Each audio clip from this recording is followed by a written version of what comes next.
السلام عليكم ورحمة الله وبركاته. الحمد لله نحمده ونستعينه ونستغفره ونؤمن به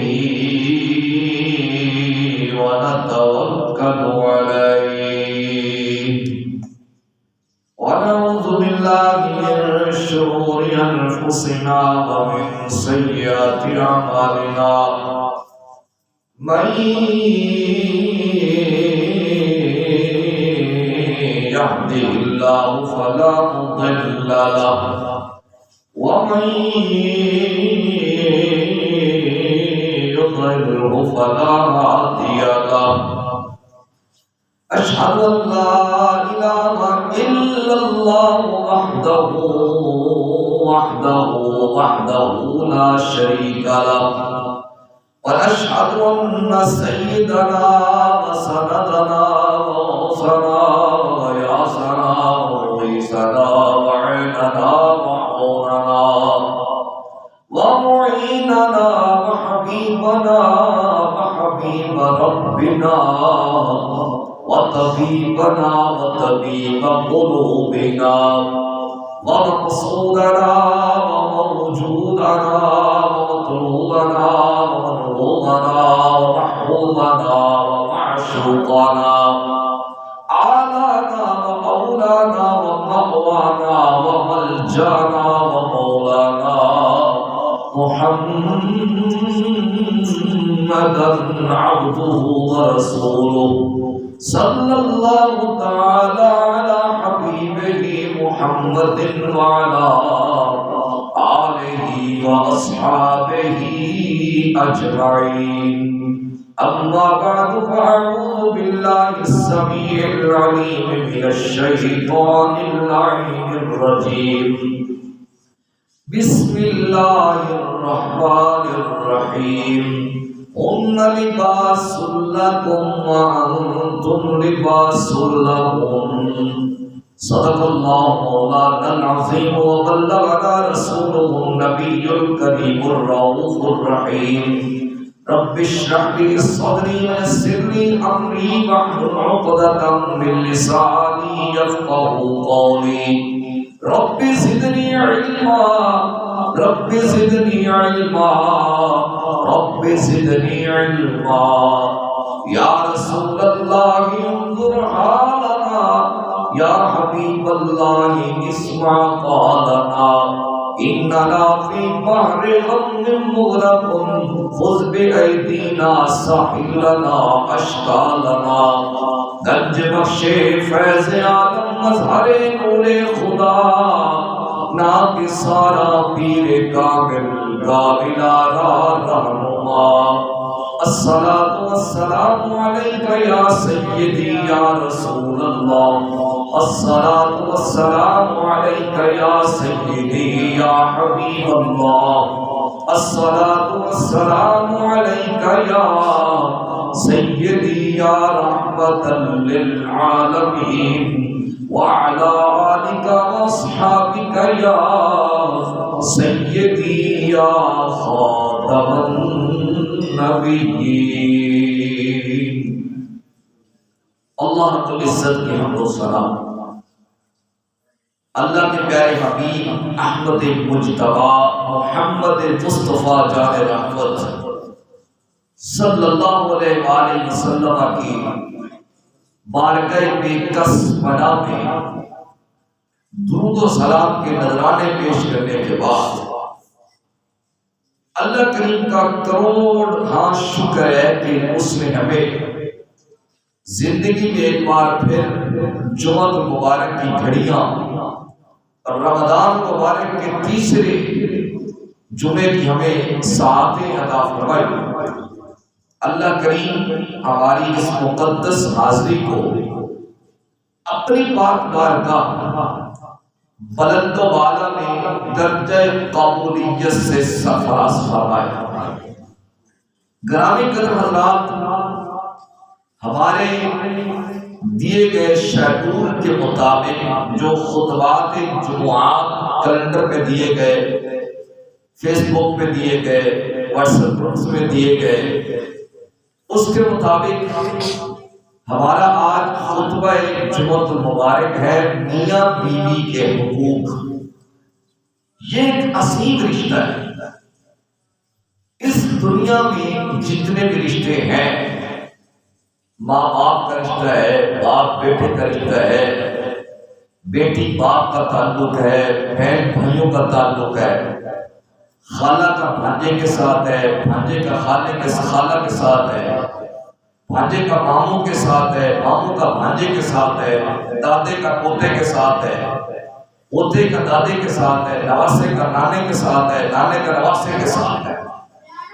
جتنے بھی رشتے ہیں سارے رشتے بڑے اعلیٰ، بڑے عرفہ اور بڑے بہتر ہیں، لیکن جو میاں بیوی کا رشتہ ہے اللہ تعالیٰ نے اس کے متعلق ارشاد فرمایا وَجَعَلَ بَيْنَكُمْ مَوَدَّةً وَرَحْمَةً۔ یہ جو میاں بیوی کا رشتہ ہے اس کے درمیان اللہ رب العزت نے مودت بھی پیدا فرما دی ہے اور رحمت بھی پیدا فرما دی ہے۔ دونوں چیزیں کمال درجے کی رکھ دی گئی۔ آگے جا کر ہم جائزہ لیں گے کہ اس عظیم رشتے میں کس طرح محبت رسول کریم صلی اللہ علیہ وسلم نے عطا فرمائی، یا کس طرح اسلام اس کی تعلیم دیتا ہے۔ دعا فرمائیں اللہ میری زبان پہ کلمۃ الحق جاری فرمائے۔ پارہ نمبر 2 میں اللہ رب العزت اس رشتے کے متعلق ارشاد فرماتا ہے ہن لباس لکم وانتم لباس لہن۔ تمہاری بیویاں تمہارا لباس ہے اور جو مرد ہیں وہ اپنی بیویوں کے لیے لباس ہے۔ مفسر قرآن حضور قبلہ بابا جی پیر النصر حضور احمد شاہ صاحب رحمۃ اللہ تعالی علیہ یہاں پہ بڑا خوبصورت اپنی تفسیر نور القرآن میں تبصرہ فرماتے ہیں۔ پہلی آپ مثال دیتے ہیں کہ جو لباس ہوتا ہے یہ گرمی اور سردی کو کور کرنے کا کام دیتا ہے، یعنی اس سے گرمی بھی دور کی جاتی ہے اور جب سردی آ جائے تو گرم لباس پہن کر اپنے آپ کو سردی سے محفوظ رکھا جاتا ہے۔ بابا قبلہ رحمۃ اللہ تعالی علیہ یہاں پہ ارشاد فرماتے ہیں جس طرح لباس گرمی اور سردی کو کور کرنے میں ایک کاردار ثابت ہوتا ہے، اسی طرح جو میاں بیوی ہیں یہ اپنے آپ کو ہر قسم کے نقص سے ڈھانپ لیں، اپنے آپ کی حفاظت کر لیں، میاں بیوی کی حفاظت کر لے اور بیوی اپنے میاں کی حفاظت کر لے۔ دوسری آپ مثال ارشاد فرماتے ہیں کہ جو لباس ہوتا ہے اس سے پردے کا اہتمام کیا جاتا ہے۔ بندے کے صبر اور کو چھپایا جاتا ہے، بیوی کے صبر اور کو چھپایا جاتا ہے، یعنی یہ پردگی کا کام دیتا ہے۔ اس سے بندے کا جو پردہ ہے وہ بہتر ہوتا ہے بلکہ مضبوط ہوتا ہے۔ اسی طرح اگر خدا نخواستہ بیوی کے اندر کوئی نقص ہے یا خدا نخواستہ اس کے میاں صاحب کے اندر کوئی نقص ہے تو چاہے جائے کہ بیوی اپنے مرد کے عیوب کا تذکرہ غیروں کے ساتھ کرے کہ میرے میاں میں یہ بھی خرابی ہے، یہ بھی خرابی ہے، یہ بھی اس کی غلط حرکت ہے، اور ادھر میاں بیٹھ جائے اور وہ بتانا شروع کر دے کہ میری بیوی کی یہ بھی خرابی ہے، یہ بھی خرابی ہے۔ نہیں، ایک دوسرے کی خرابیوں کو اپنے اندر جذب کر لے، ایک دوسرے کی خرابیوں کو اپنے اندر ہی محفوظ کر لے تاکہ لباس پردے کا کام دیتا ہے تو ایک دوسرے کی برائیوں کو چھپا لے۔ تیسری آپ مثال ارشاد کرتے جو لباس ہے نا یہ زینت کا کام دیتا ہے، بندے میں خوبصورتی پیدا کرتا ہے۔ ایک بندہ بغیر لباس کے باہر آ جائے لوگ کہیں کہ بڑا غیر مؤثر ہے، اس کو تمیز ہی نہیں ہے، یہ معاشرے کا بدتمیز بندہ ہے، اس کو پتہ ہی نہیں ہے کہ میں نے باہر نکلنا ہے، میں نے اپنا سطر چھپانا ہے، میں نے قمیض پہننی ہے، شلوار پہننی ہے، یا اور صورتیں جو لباس کی ہیں۔ گویا لباس بندے کی شخصیت میں نکھار پیدا کرتا ہے۔ تو بابا جی قبلہ رحمۃ اللہ تعالی علیہ آپ ارشاد فرماتے ہیں کہ میاں بیوی چونکہ ایک دوسرے کے لباس ہیں، قرآن نے ان کو ایک دوسرے کا لباس قرار دیا ہے، تو یہ اپنی زندگی کے اندر خوبصورتی پیدا کر رہے ہیں۔ اپنی زندگی سے جتنی خرابیاں ہیں ان کو دور کرتے چلے جائیں، اپنے گھر سے جتنی خرابیاں ان کو دور کرتے چلے جائیں، باہمی مشاورت کے ساتھ، اور اپنے گھر میں خوبصورتی لے آئیں۔ آپ چوتھی بات ارشاد فرماتے ہیں اسی لباس کے متعلق کہ صوفی کی گفتگو بھی بڑی سادہ ہوتی ہے اور بڑی جامع ہوتی ہے۔ آپ فرماتے ہیں جب لباس میلا ہو جاتا ہے، جب لباس گندا ہو جاتا ہے، تو لباس کو پھینکا جاتا ہے، اس کی دھلائی کی جاتی ہے، اس کی دھلائی کی جاتی ہے۔ لباس بڑا قیمتی ہوتا ہے، اور وہ بندہ بے وقوف ہوگا جس کا لباس میلا ہو جائے، گندا ہو جائے، وہ کوڑے کے اوپر پھینک دے۔ لوگ کہتے ہیں تو بے وقوف ہے، تیرا اتنا قیمتی لباس ہے، تو اس کی حفاظت نہیں کر سکتا، اگر یہ میلا ہو گیا، گندا ہو گیا، اس کا حل تو یہ تو نہیں کہ اس کو پھینک دیا جائے، اس کو صاف کر، سر سے صاف کر، اس کو کوئی کیمیکل ڈھونڈ جس سے یہ صاف ہو جائے۔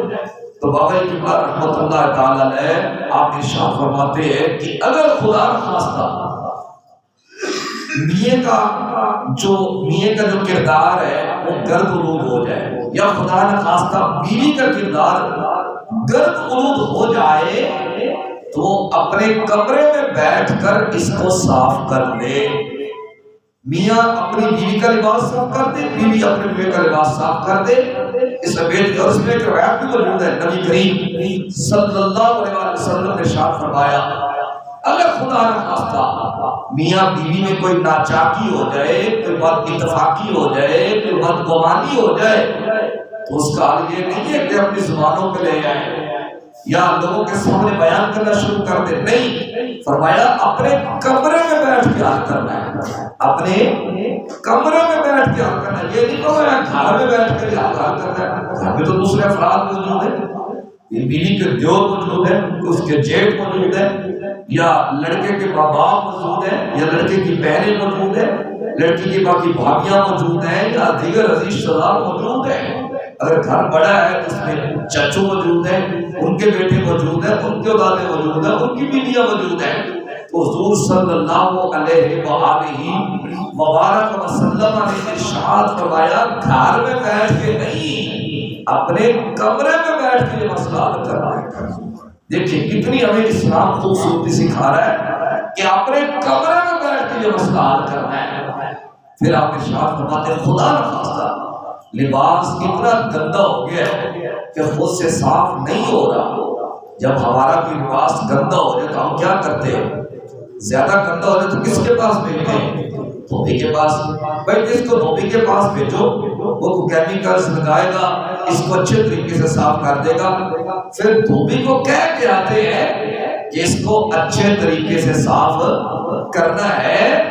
بابا جی قبلہ رحمۃ اللہ تعالی علیہ آپ ارشاد فرماتے ہیں جو لباس گندا ہو جائے اس کو دھوبی کے پاس بھیجا جاتا ہے۔ اگر میاں بیوی کے تعلقات میں زیادہ ہی الجھاؤ آ جائے، زیادہ ہی بگاڑ آ جائے، تو پھر میاں کے ماں باپ اور بیوی کے ماں باپ یہ دونوں کے دھوبی ہیں، یہ دونوں کے دھوبی ہیں۔ یہ احسن طریقے سے بیٹھ کے ان کے اندر کوئی اچھا رستہ نکال دے تاکہ ان کی زندگی بگاڑ سے بچ سکے۔ اب ہم ایک پہلو لے لیتے ہیں رسول اللہ صلی اللہ علیہ وسلم کی سیرت طیبہ سے کہ جو میاں کے ماں باپ ہیں یا بیوی کے ماں باپ ہیں ان کو دھوبی کیسے بننا ہے۔ دیکھیں سیدنا علی المرتضیٰ شیر خدا کرم اللہ وجہ الکریم کے والد جناب ابو طالب تو پہلے کافی عرصہ پہلے وصال فرما گئے تھے، تو نبی کریم صلی اللہ علیہ وسلم نے حضرت سیدۃ النساء العالمین اما فاطمہ الزہرا رضی اللہ تعالیٰ عنہ کا نکاح سیدنا علی المرتضیٰ سے فرما دیا۔ تو ایک دن جب کافی عرصہ گزر گیا، نبی کریم صلی اللہ علیہ وسلم حضرت فاطمہ کے گھر میں تشریف لے گئے تو یہاں پہ کیا دیکھا، سیدۃ النساء العالمین ذرا گھبرائی ہوئی ہے، پریشان ہے۔ تو آقا علیہ السلام نے فرمایا میری بیٹی کیا بات ہے، تم پریشان کیوں؟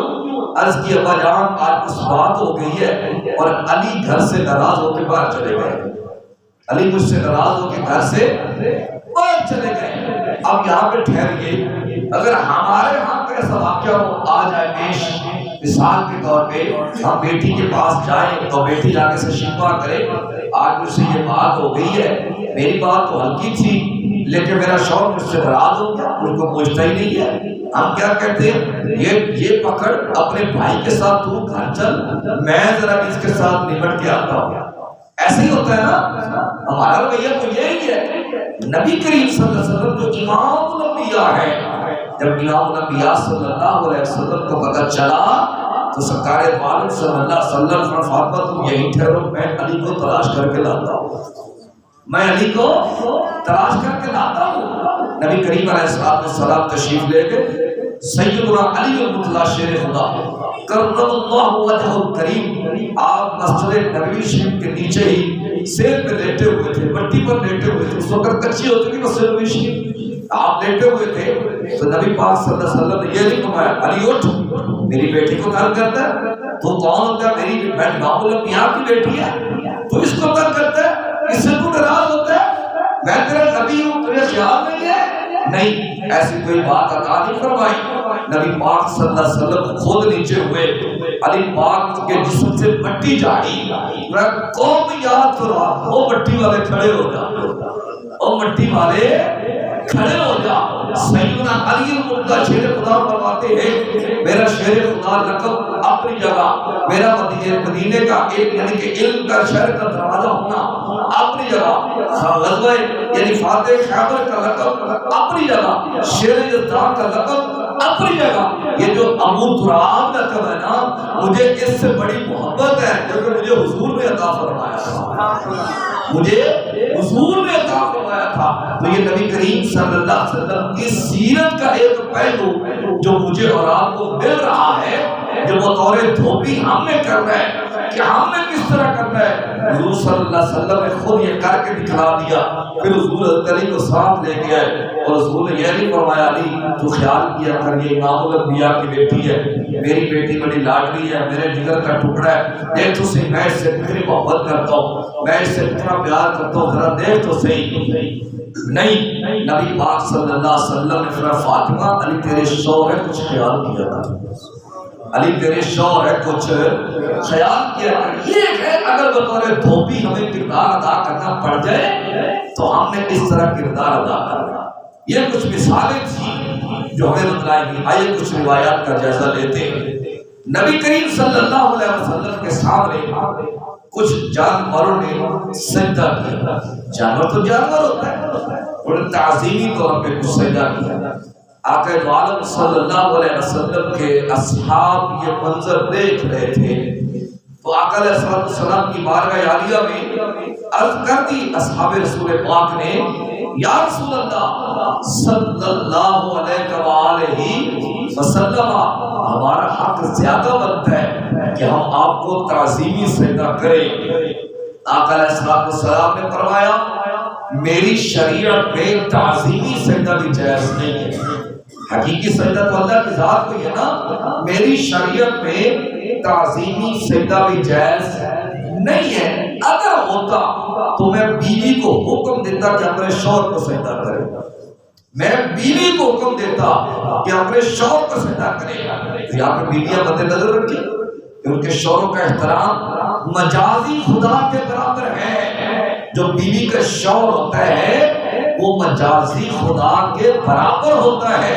لہذا جو بیویاں زیادہ پڑھ لکھ جاتی ہیں وہ سیکولر ہو جاتی ہیں، وہ یہ کہتی ہیں جب ان کے کوئی اچھا روزگار چل رہا ہوتا ہے، اصل میں اس میں ہمارا بھی قصور ہے نا، بچی کیا پڑھی ہوئی ہے، بچی کی تعلیم کتنی ہے، بچی کی نوکری کرتی ہے یا نہیں کرتی، لے آئے بھی نوکری ہے، لے آئے بھی جاب والی ٹیچر لے آئے، کوئی بات نہیں، بینک ملازم لے آئے، کوئی بات نہیں، وہ شوق ذرا بڑا ہوتا ہے مالی لحاظ سے. جب کوئی بات ہوتی گھر میں تو میری کو تو کون سا مجھے کما کے دیتا ہے؟ میں تو خود اپنی کمائی کھا رہی ہوں. بس یہیں سے حالات خراب ہونے شروع ہو جاتے ہیں. بھائی تو کما رہی ہے، تو کھا رہی ہے، تو اس کی اجازت سے باہر جا رہی ہے. اگر تجھے تیرا شوہر اجازت ہی نہ دیتا تو کیسے جا کے جاب کرتی، کیسے جا کے بینک ملازمہ بن جاتی، کیسے جا کے نوکری کرتی؟ تو اس میں کچھ ہمارا بھی تھوڑا تھوڑا قصور ہے، بلکہ سارا قصور ہی ہمارا ہے، کیونکہ ہم نے رشتہ کرتے وقت دیکھنا ہی نہیں کہ یہ بیوی نماز بھی پڑھتی ہے یا نہیں پڑھتی، قرآن بھی پڑھی ہوئی ہے یا نہیں پڑھی، رسول پاک کی سیرت پہ چلتی ہے یا نہیں چلتی. تو یہ دیکھنے پہ نتائج کیا نکلتے ہیں؟ جو بیویاں پھر جو پڑھ لے کے آتی ہیں وہ جناب ایم اے ایم فل کر کے آتی ہیں، وہ کہتی میں کون سا تیرے آسرے پہ بیٹھی ہوئی ہوں، میں اپنا کر لوں گی تو اپنا کر. حالانکہ اس کا مجازی خدا ہے، لیکن اس کو یہ آداب میں چیز سکھلائی ہی نہیں گئی. حضرت ذی وقار نبی کریم صلی اللہ علیہ وسلم کے دور کی بات ہے. حضور کے صحابی تجارت پہ چلے گئے. جب تجارت پہ جانے لگے تو اپنی بیوی کو پابند کر گئے کہ تو نے میرے آنے سے پہلے اپنے گھر سے باہر نہیں جانا. تھوڑے دن کے بعد اس کے ابا جی بیمار ہو گئے، یعنی اس صحابی کے سسر اس بیوی کے باپ بیمار ہو گئے. اس کے پاس پیغام آیا کہ تیرے ابا جی کو کافی علیل ہے، ان کا آگے پتہ کر جا، خیریت دریافت کر جا. اس نے کہا میں رابطہ کروں گی بارگاہ مصطفیٰ میں، پہلے حضور کو ساری بات بتاؤں گی. اس نے رابطہ کیا بارگاہ مصطفیٰ جان رحمت صلی اللہ علیہ وسلم کی طرف، عرض کیا یا رسول اللہ صلی اللہ علیہ وسلم. میں نے آپ سے کہا تھا جب حضور کا نام آئے تو ٹک کے درود پڑھا کرے. اس نے عرض کیا یا رسول اللہ صلی اللہ علیہ وسلم، میرا شوق تجارت میں گیا ہوا ہے اور اس نے جاتے ہوئے مجھے کہہ گیا ہے کہ میرے آنے سے پہلے تم نے گھر سے باہر نہیں جانا. میرے ابا بیمار ہو گئے ہیں، اب میں ان کی خیریت دریافت کرنے کے لیے جا سکتی ہوں، تیمارداری کے لیے جا سکتی ہوں. حالانکہ تیمارداری بہت بڑی عبادت ہے، عام انسان کی بھی تیمارداری کرنا اس کے اتنا درجہ ہے کہ حضور فرماتے ہیں کہ قیامت کے دن اللہ فرمائے گا میرے بندے میں بیمار ہو گیا تھا تو مجھے پوچھے نہیں آیا، یا اللہ تو بیمار تو سب کو شفا دینے والا ہے. اللہ فرمائے گا تیرے محلے میں ایک بندہ بیمار تھا، اگر اس کو پوچھنے کے لیے آتا تو مجھے اس کے پاس پڑتا. یعنی اتنا بڑا ثواب ہے عام بندے کی تیمارداری کرنا. اس کا باپ بیمار ہے تو آقا علیہ السلام نے فرمایا تیرے لیے بہتر یہ کہ اپنے شوہر کے حکم پہ عمل پیرا ہو. وہ اپنے باپ کا پتہ کرنے کے لیے نہیں گئی. تھوڑے دن کے بعد پیغام آیا کہ تیرے ابا جی کا انتقال ہو گیا، وصال ہو گیا، آپ کی آخری دیدار ہی کر گا. اس نے کہا کہ پھر رسول اللہ کی بارگاہ میں رابطہ کروں گی. اس نے پھر عرض کیا یا رسول اللہ صلی اللہ علیہ وآلہ وسلم، آقا پہلے میرے ابا جی بیمار تھے، اب فوت ہو گئے، میں ان کے جنازے کو دیکھنے کے لیے جانا چاہتی ہوں، کہ آخری زیارت کرنا چاہتی ہوں، میرے لیے کیا حکم ہے؟ میرا شوہر یہ کہہ کے گیا کہ تم نے میرے آنے سے پہلے گھر سے باہر نہیں جانا. حضور نے فرمایا اگر تو اپنے شوہر کی بات پہ عمل کرے تو تیرے لیے بہتر ہے. پھر وہ ہماری طرح نہیں تھی کہ یہ کون ہوتا ہے پابندی لگانے والا، اس کو کس نے حق دیا، اس کو پتہ نہیں ہے کہ میرے ماموں بھی آنے، اس کے ماموں بھی آنے، اس کے ساتھ جانے، اس کو پتہ نہیں ہے اس کے بھائی بھی آنے. یہ کون ہوتا ہے روکنے والا؟ چوری طلاق لے لیتے. اور یار حضور کی صورت کے حضور کی سیرت کے نور کو سمجھو، دین کے نور کو سمجھو، اللہ کی قسم سکھی ہو جائیں گے. جب سے ہم نے دین کو کسے کچھ ڈالا ہے اس وقت سے ہمارے ہاں بربادی نے آ کے جھنڈے گاڑ دیے ہیں. تو آقا علیہ السلام نے فرمایا اگر تو اپنے شوہر کے حکم پہ عمل کرے گی تو یہ تیرے لیے بہتر ہوگا، تیرے لیے بہتر ہوگا. اس کے باپ کو دفنا دیا گیا. جب اس کا شوہر واپس آیا تو دونوں رسول اللہ کی بارگاہ میں حاضر ہو گئے. آقا علیہ السلام نے پہلے شوہر سے مخاطب ہوئے، انہوں نے فرمایا اتنی سختی نہیں کرتے، اتنی پابندیاں نہیں لگا کے جاتے ہوتے. پھر سرکار عالم صلی اللہ علیہ وسلم اس بیوی کی طرف مخاطب ہوئے. سرکار نے فرمایا اے عورت تیرے ابا جی کچھ گناہگار تھے، تیرے اس عمل کی برکت سے وہ جو تم نے اپنے شوہر کی تابعداری کی ہے اللہ نے تیرے ابا کی مغفرت فرما دی ہے.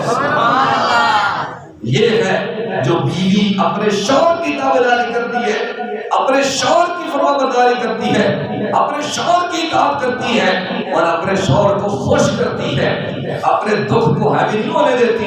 یہاں پہ تو کیا ہوتا ہے، جب شوہر عرصہ دراز کے بعد آتا ہے تو اس نے بھی یہ کیا، اس نے بھی یہ کیا، اس نے بھی یہ کیا، لو جی اس کے پہلے سر کو درد ہو گئی، جب صبح سویرے ہوا پہلے اس نے اماں کے ساتھ لڑائی شروع کر دی، پھر بابا کے ساتھ لڑائی شروع کر دی، پھر بھائیوں کے ساتھ لڑائی شروع کر دی، اس کی چھٹی ہوتی ہے 1 مہینے کی، 20 سے لڑائی میں گزر جاتی ہے۔ ایسا ہوتا ہے کہ نہیں ہوتا؟ بولیے ہوتا ہے۔ اب آئیے حدیث پاک سے بات کیجیے۔ رسول اللہ صلی اللہ علیہ وسلم کے ایک صحابی ہیں، ان کے ایک ہی بیٹے تھے، وہ بیمار تھے، حدیث پاک بخاری میں موجود ہے، غالباً حضرت طلحہ ان کا نام ہے۔ تو وہ تجارت پہ گئے ہوئے تھے تو ان کا بیٹے کا وصال ہو گیا۔ جس دن بیٹے کا وصال ہوا اس دن اتفاق سے ان کے شوہر واپس آ گئے۔ اچھا اب کیا ہونا چاہیے تھا؟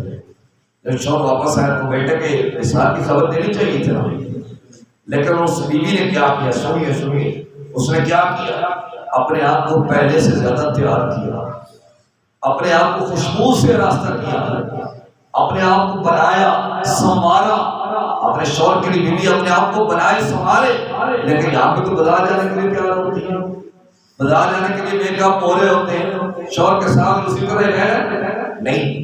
پچھلے بیان کر چکے کہ بیوی اس طرح رہی اس کا شوق اس کو دیکھ کے تو خوش ہو جائے، پہلے سے اپنے آپ کو زیادہ پیار کیا۔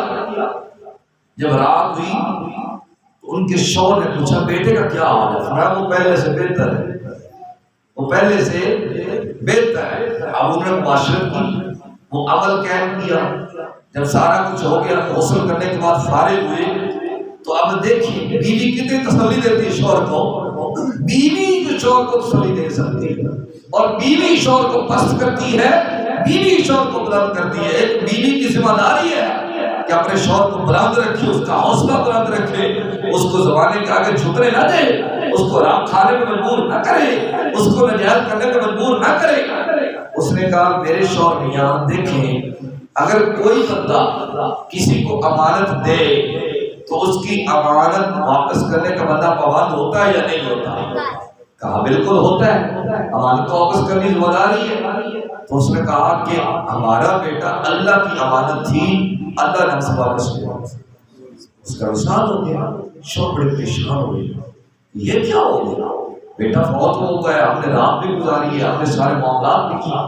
رسول اللہ کی بارگاہ میں حاضر ہوئے، یا رسول اللہ صلی اللہ علیہ وسلم، حضور کی بارگاہ میں سارا ماجرا پیش کر دیا۔ یا رسول اللہ یہ ہوا، بچہ ہمارا فوت ہو چکا تھا، میں آیا ہوں، اس نے بتلایا ہی نہیں ہے۔ یا رسول اللہ ہم نے وہ عمل بھی کیا، صبح اس نے بتلایا ہے کہ میرا بچہ فوت ہو چکا ہے، آپ کا بچہ فوت ہو چکا ہے، اب ہمارے لیے کیا حکم ہے؟ رسول اللہ نے فرمایا اللہ تمہارے عمل میں برکت دے، اللہ تمہارے عمل میں برکت دے، اللہ تمہارے عمل میں برکت دے۔ وہ ایک چلا گیا تھا، اس صحابی سے 9 بیٹے پیدا ہوئے، 9 کے 9 حافظ قرآن بن گئے تھے۔ یہ ہے کہ اگر بیوی اپنے شوہر کی تابعداری کرے، اپنے شوہر کو خوش رکھے، یہ ہے۔ سنیے رسول اللہ صلی اللہ علیہ وسلم نے ارشاد فرمایا جو عورت اس حال میں فوت ہوئی اس کا شوہر اس پہ راضی تھا، اس کا شوہر اس پہ راضی تھا۔ اس نے کہہ دیا اے اللہ میں اپنی بیوی پہ دل کی اتھا گہرائیوں سے راضی ہوں، تو بھی اس پہ راضی ہو جا۔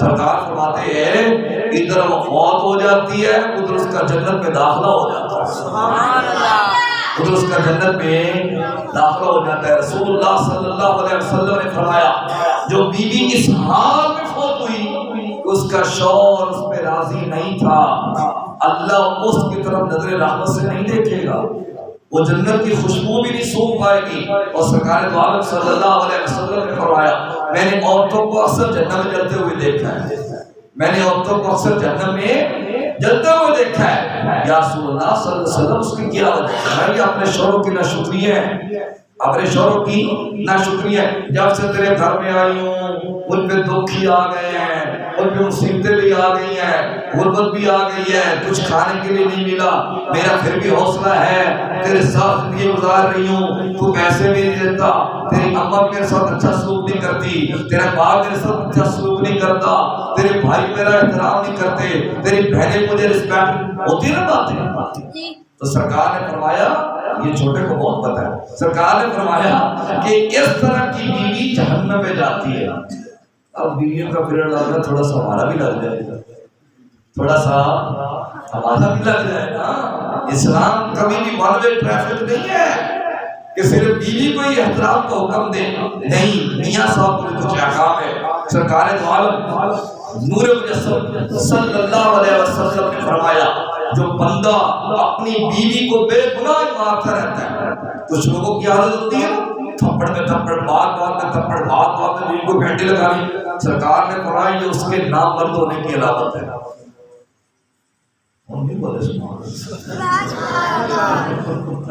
سرکار نے فرمایا کہ اس کے نامرد ہونے کی علامت ہے۔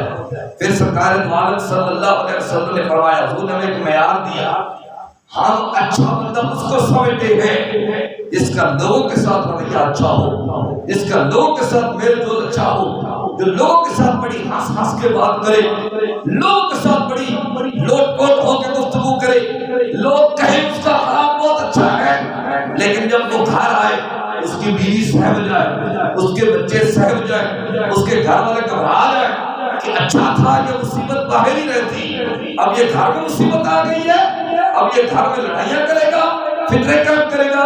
سرکار دو عالم صلی اللہ علیہ وسلم نے خیرکم خیرکم لأہلی وانا خیرکم لأہلی، حضور نے فرمایا میرے صحابہ تم میں سے بہترین وہ بندہ ہے جو اپنے گھر والوں کے ساتھ اچھا ہے، اس لیے کہ میں اپنے گھر والوں کے ساتھ اچھا ہوں۔ سبحان اللہ۔ تو لہذا بہتری کا معیار گھر سے پتہ چلے گا جب اس کی بیوی گواہی دے گی کہ میرا شوہر بہت اچھا ہے، اور یہ بڑی مشکل سے مانتی ہیں، ان کو منوانا بڑی مشکل ہے۔ وہ ایک بزرگ تھے نا، سیانے لوگ بات کر کے بات سمجھ نہیں آتی ہے، ایک اللہ کا ولی تھا، سارے اس کو مانتے تھے، اس کی بیوی نہیں مانتی تھی، وہ کسی کے پاس چلا گیا، اس نے کہا یار مجھے اڑنا سکھا دے ہوا میں اپنے گھر سے اٹھ کے جاؤں گا، میری بیوی مجھے مان جائے گی۔ وہ گھر سے اٹھ کے گزرا، شام کو آیا تو اس کی بیوی کہتی ہے تو کون سا ولی بنا پھرتا ہے؟ ولی تو وہ ہے جو فضا میں اڑ کے جا رہا تھا۔ اس نے کہا واقعی؟ ہاں، اس نے کہا واقعی؟ اس نے کہا وہ میں تھا۔ وہ کہتی اس لیے ٹیڑھا سا جا رہا تھا، اس لیے ٹیڑھا سا جا رہا تھا۔ یہ بڑی مشکل سے مانتی ہے، بات کرنے کا مقصد مزاح کرنا نہیں ہے، ایک مثال دیکھ کے سمجھایا ہے۔ ان کو منوانا بڑا مشکل ہے، ان کو راضی کرنا بڑا مشکل ہے، لیکن معاشرے میں بہت کم بنے گی جب میری بیوی میرے اخلاق کی گواہی دے گی، جب میری بیوی میرے اچھے ہونے کی گواہی دے گی۔ میں باہر لاکھ اچھا ہوں، اگر گھر میں میرا رویہ درست نہیں ہے، بات اب میں جھنڈا تو رسالہ پکانا نہیں ہوتا، تماشا بنا رکھا، یہ چٹنی ٹھیک نہیں ہے، یہ روٹی ٹھیک نہیں ہے۔ وہ ایک نبی پاک صلی اللہ علیہ وسلم کا قضا پڑھتے ہو، اما جی عائشہ صدیقہ رضی اللہ تعالیٰ عنہا فرماتی ہے حضور نے کبھی کھانے سے عیب نہیں نکالے تھے، حضور نے کبھی کھانے سے عیب نہیں نکالے تھے۔ اب ایسا ایسا سبحان اللہ بولتے ہیں، حضور نے کبھی کھانے سے عیب نہیں نکالے تھے، اگر کھانا صحیح نہ ہوتا تھا تو حضور خاموشی سے اٹھ جاتے تھے، سبحان اللہ، کوئی تبصرہ نہیں کرتے تھے۔ ہم تو تبصرہ کرتے نہیں تھے، یہ روٹی اس طرح کی پکتی ہے، یہ سالن اس طرح کا لگتا ہے، یہ اتنا نمک ڈالتے ہیں، اتنی مرچیں ڈالتے ہیں، یہ کرتے ہیں، وہ کتنا پانی ڈالتے ہیں، تجھے پتہ نہیں یہ چائے کیسے بنانی ہے۔ آگے جا کے بیٹی کو کہتے ہیں آگے جا کر یہی کرے گی، یہی کرے گی آگے جا کے نہیں۔ یہ فرعونیت ہے، یہ کیا ہے؟ یہ فرعونیت ہے، یہ اچھا معاملہ نہیں ہے۔ پھر ہم یہاں پہ جو بندہ بیوی کے ساتھ ہاتھ بٹا دے، جو بیوی کی خدمت کر لے، اس کے ساتھ آٹا گوندھ لے، گھر میں جھاڑو دے دے، کپڑے دھلائی کروا دے، ہم بڑا گرا ہوا لفظ بولتے ہیں اس کو، میں اب مخفف بولتا ہوں، RM بولتے ہیں، سمجھ گئے نا، اس کو RM بولتے ہیں۔ اب وہ لفظ یوز نہیں کرنا چاہتا، شرم آنی چاہیے ایسے نوجوانوں کو، حیا آنی چاہیے ایسے لوگوں کو جو اس طرح کی جملے کستے ہیں۔ تم ٹھیکیدار کسی نے کر کے تبصرہ کرنے والے، تمہیں کس نے حق دیا کسی کے گھر میں ڈاکہ ڈالو؟ تمہیں کس نے کہا کہ یہ بندہ اپنی بیوی سے ڈرتا ہے، وہ حضور کی سنت پہ عمل کر رہا ہے اس لیے ڈرتا ہے، تو حضور کی سنت سے انحراف کر رہا ہے اس لیے تیرا وقت زیادہ بتا ہے۔ شرم کرے، حیا کرے تو اپنی زبانوں کو سنبھال کے رکھیں، یہ حضور کی سیرت کے خلاف نہیں ہے۔ ام المومنین سیدہ طیبہ طاہرہ عالمہ فاضلہ حافظہ راقیہ ساجدہ عابدہ صائمہ زاہدہ راشدہ ام المومنین عائشہ صدیقہ، پاک صدیق کی پاک بیٹی، پاک مومنوں کی پاک اماں، پاک نبی کی پاک بیوی ارشاد فرماتی ہے میرے آقا دو عالم امام الانبیاء صلی اللہ علیہ وسلم سے بڑا کسی کا سٹیٹس نہیں ہے۔ اللہ کے بعد اگر کوئی بلند ذات ہے وہ رسول اللہ کی ذات ہے۔ یا صاحب الجمال و یا سید البشر من وجهك المنیر لقد نور القمر لا يمكن الثناء كما قال حقه بعد خدا بزرگ تو قصہ مختصر۔ اس بندے کی اس مرتبے کا مقام کا بندہ، اس مرتبے کی مقام کی شخصیت ہماری فرماتی ہے میرے آقا آٹا بھی گوندھ لیا کرتے تھے، حضور گھر کی صفائی بھی کروا دیا کرتے تھے، حضور کس گھر کی صفائی بھی کروا دیا کرتے تھے۔ اس لیے ایسے نوجوانوں کو زبان سنبھال کے بات کرنی چاہیے۔ جملے کسے ہے بندہ اپنی بیوی سے ڈرتا ہے، اب اس کا فون آ گیا بیٹھے گا ہی نہیں، بھائی تمہیں کس نے حق دیا کسی کی پرائیویسی میں بات کرو؟ انسانیت نہیں ہے کہ جب آپ گھر جائیں تو آپ کی بیوی دب جائے، آپ کے بچے گھبرا جائیں، یہ انسانیت نہیں ہے۔ دیکھیں حضور صلی اللہ علیہ وسلم کی سیرت کو دیکھیں، سرکار فرماتے ہیں عائشہ جب تم مجھ سے ناراض ہوتی ہے نا مجھے پتہ چل جاتا ہے۔ امام الانبیاء ہیں، ہم تو یہ بھی کہتے ہیں ناراض ہے تو ناراض رہے، جا میرا کیا کرے، کہہ دیتے ہیں میرا کیا بگاڑ لے گی، تو ہوتی کون میرے ساتھ ناراض ہونے والا، نہیں اس کا حق نہیں ہے۔ آپ ہی چودھری صاحب ہیں، آپ ہی سب کچھ ہیں، آپ ناراض ہو سکتے ہیں، وہ نہیں ہو سکتی۔ خدا کا خوف کرے۔ رسول اللہ نے فرمایا عائشہ تم مجھ سے ناراض ہوتی ہو مجھے پتہ چل جاتا ہے۔ ہماری عرض کرتی یا رسول اللہ وہ کیسے؟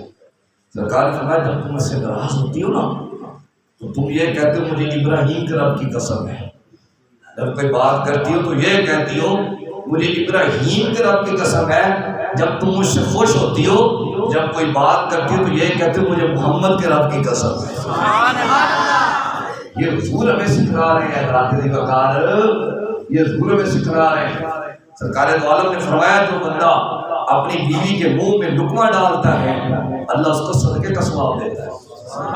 ہم تو یہاں اس بندے کو مایوس سمجھتے ہیں جو بڑوں کے ساتھ بیوی کے ساتھ بیٹھ کے کھانا کھاتا، شرم نہیں آتی ہے اس کو، حیا نہیں آتی بڑوں کے ساتھ بیوی کے ساتھ بیٹھ کے؟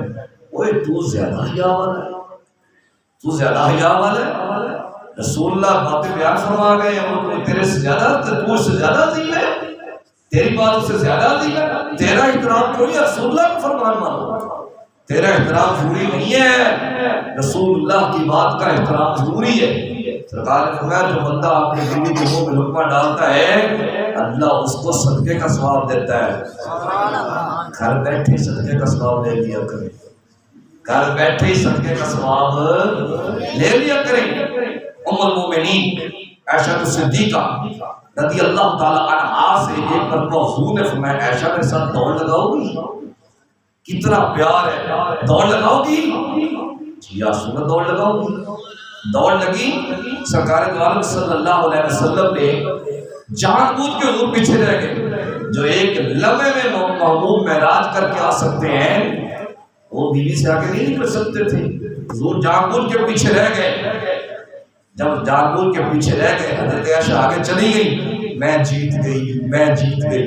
حضور مسکرائے، سرکار نے چلو بھائی میں پریکٹس کروں گا، پھر بھی سیر و سیاحت کروں گا، پھر کوئی وقت آئے گا تو دیکھیے۔ کام وقت ملا، حضور نے عائشہ دوڑ لگاؤ گی؟ بسم اللہ، میں تو پہلے بھی جیت گئی تھی، اب جب دوڑ لگی تو حضور آگے گزر گئے۔ پھر حضور نے مڑ کے فرمایا عائشہ میں پہلے والا بدلہ لے لیا۔ یہ تازہ محبت ہے جو ہمیں سکھلایا جا رہا ہے۔ آخری سبق پیش کر کے، ویسے باتیں تو کافی ساری ہیں، میں کیا کروں وقت اجازت نہیں دیتا۔ ام المومنین عائشہ صدیقہ رضی اللہ تعالیٰ عنہا آپ گھر میں تھیں تو حضور کے گھر میں ذہن طور پر فاتحہ کشی چل رہی تھی۔ ویسے تو سرور کونین ہیں وہ پاس کچھ رکھتے نہیں، دونوں جہاں کی نعمتیں ان کے خالی ہاتھ ہیں، جن کے ٹکڑوں پہ پلتا ہے سارا جہاں، ان کی شان صحابت پہ لاکھوں سلام۔ یہ حضور کی شان ہے، پوری کائنات کو حضور کا صدقہ دیا جا رہا ہے، لیکن ظاہر طور پر فاتحہ کشی چل رہی تھی۔ ہمیں بتلایا جا رہا تھا جب کبھی حالات سنگین ہو جائیں تو گھبرانا نہیں ہے، پریشان نہیں ہونا۔ سایہ آیا، حضور میں نے آپ کی دعوت کی ہے، حضور پر میرے ساتھ عائشہ بھی جائے گی؟ نہیں جی۔ حضور نے فرمایا پھر میں بھی نہیں جاؤں گا۔ اس نے چلو کوئی بات نہیں، آپ بھی نہ۔ تھوڑی دیر بعد پھر حالت خدمت ہو گئی، حضور میں نے آپ کی دعوت کی ہے، حضور پر میرے ساتھ عائشہ جائے گی؟ نہیں جی۔ حضور نے فرمایا پھر میں بھی نہیں آؤں گا۔ کہتے چلو کوئی بات نہیں، آپ بھی۔ پھر حاضر ہو گیا، پھر حضور نے فرمایا میرے ساتھ عائشہ جائے گی؟ کہتے یا رسول اللہ آپ نہیں نہ رہتے تو پھر آپ عائشہ کو بھی لے گئے۔ حالانکہ فقہ کی کتابوں میں یہ مسئلہ لکھا ہے جب آپ کو کوئی دعوت دے تو آپ اکیلے ہی جائیں، اگر کسی کو ساتھ لے جانا چاہتے ہیں تو پھر اس کی اجازت طلب کریں۔ یہاں پہ تو ماشاءاللہ میں نے دیکھا ایک بندے کو دعوت ہوتی تو پوری فیملی بھی آئی ہوئی تھی۔ یہ نہیں، یہ اچھا عمل نہیں ہے۔ اگر بندے کو شرمندہ نہ کرے، جتنے بندوں کی دعوت ہے اتنے ہی جایا کرے۔ اچھا، لیکن یہاں پہ کیا طریقے آگے؟ یہاں پہ یہ تعلیم دی جا رہی ہے اگر خدا نہ خواستہ گھر کے رات کشیدہ ہو جائیں، پھر ایسا نہیں ہے کہ گھر کے رات نصیب ہی ہوں۔ ہمارے نوجوان کیا کرتے ہیں، باہر بیٹھے غلم کھایا، مدلیہ کھایا، ٹکے کھائے، کباب کھائے، روزے کے ساتھ کھاتے ہیں، سب چلو گنی لیں، ٹکے کھائے، کباب کھائے، پکوڑے کھائے، مرغ پلاؤ کھایا، سب کچھ کھایا، روٹی کھائی، کڑھائی کھائی، گھر گیا، بیوی انتظار کر رہی تھی، تو یہ ٹھیک نہیں ہوتا ہے نا۔ آج میری طبیعت ٹھیک نہیں ہے، لو جی اس کا بھی آپ نے بیڑا غرق کرتا ہے، وہ کھانے چھانا بھی چاہے مجھے چلے، اللہ خیر کرے اس کو کیا ہو گیا، مجھے پھکی دے دو، جو باہر سے طرح کھا کے اب تمہیں پھکی کھانی ہے، تو یہ ظلم نہ کرے، یہ بیویوں کے ساتھ ناانصافی نہ کرے۔ کیوں نہ مقبول صاحب ڈاکٹر پروفیسر پیر مفتی محمد علی شاہ صاحب ہے، ہم ایک دفعہ رات کو کہیں سے کھانا کھا کے آ رہے تھے، تو اس وقت میری تو شادی نہیں ہوئی تھی، 2 اساتذہ ساتھ تھے، تو ایک استاد صاحب نے تو اپنی بیوی کے لیے ساتھ لے لیا، دوسرے جو فیملی سے زیادہ تھی انہوں نے نہ لیا، تو پیر صاحب ہمیں مل گئے، تو پیر صاحب فرمایا ساتھ گھر والوں کو کچھ لیا ہے؟ ایک نے کہا میں نے لیا ہے، دوسرے نے کہا میں نے چلو واپس کر لے۔ ہم دونوں واپس گئے، کوئی وہاں بہت زیادہ آئے ہوئے تھے، اب انہوں نے فون کر کے کتنے بندے جا رہے ہیں۔ تو یہ دیکھیے بزرگوں کا طریقہ ہے، یہ بزرگوں کا طریقہ ہے اصلاح کرنے کا۔ ہمیں جامعہ پہ پہنچے بچائے واپس بھجوا دیا کہ نہیں ایسا نہیں کرنا، جو خود کھائے اپنی بیوی کو بھی کھلانے کی کوشش کرے، ایسا نہیں ہے باہر سے سب کچھ کھا کے آ رہے ہیں، الٹا کہتے طبیعت خراب ہے، پھر ہم غصے میں بہت آ جاتے ہیں۔ دیکھیں یہ ایک زبان ہوتی ہے جس کے ساتھ آپ قبول قبول کہتے ہیں اور کتنے پیسے لگاتے ہیں، لاکھوں روپے خرچ کرتے ہیں، وہ آپ حق مہر بھی ہوتا ہے، گاڑیاں بھی ہوتی ہیں، شامیانے بھی بجائے جاتے ہیں، لائٹنگ بھی کی جاتی ہے، کھانا ادھر سے بھی کھلایا جاتا ہے، کھانا ادھر سے بھی کھلایا جاتا ہے، نئی گاڑی کروائی جاتی ہے، اس پہ پھول لگائے جاتے ہیں، سنگھار لگائے جاتے ہیں، اور جب ایک زبان سے پھر کہہ دیتے ہو کہ میں تجھے فراق کروں، شرم نہیں آتی، حیا نہیں آتی، آپ طلاق بڈھے کا کھیل سمجھ لیجیے، اتنا ہی آسان کام ہے۔ اگر خدا نہ خواستہ میری بہن کو دے دے برداشت کر دوں، میری بیٹی کو دے دے میں کبھی برداشت نہیں کرتا، تو جو آپ کے نکاح میں یہ بھی کسی کی بیٹی ہے، یہ بھی کسی کی بہن ہے، اس کے ساتھ بھی کوئی ارمان جڑے ہوئے ہیں۔